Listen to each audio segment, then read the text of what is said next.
you're going to make a stabile. A stabile was a engineering type of sculpture that was invented by Alexander Calder.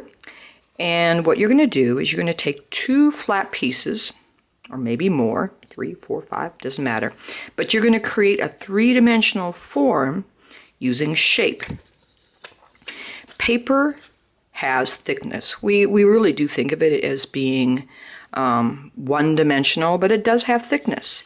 So if you're going to do this method, which is called the slit and slot method, you have to have a little bit of thickness to your cut.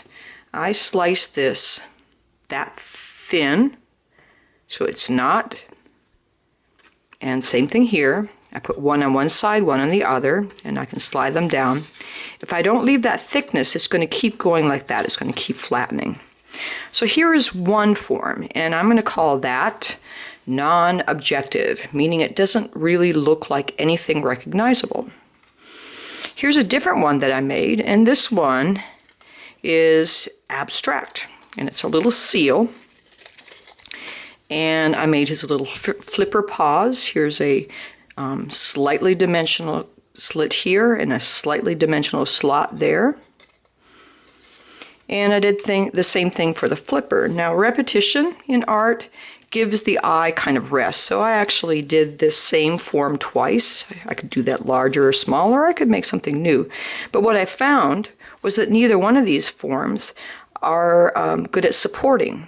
So I could flip them to go the other direction, but my solution instead was to make another piece to go on the side, and the only reason that piece is there is to give it stability. Now we're going to have some, I call them flyers, coming from the nose.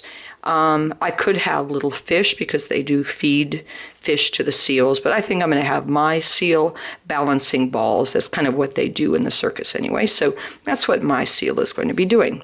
So what I want you to work on is making your form, getting it to stand, and the pieces you put on there. For instance, this is a little bit fat. It doesn't really unify with it. So all your pieces should look good together, and it should be a stable stabile, meaning it's not going to fall over.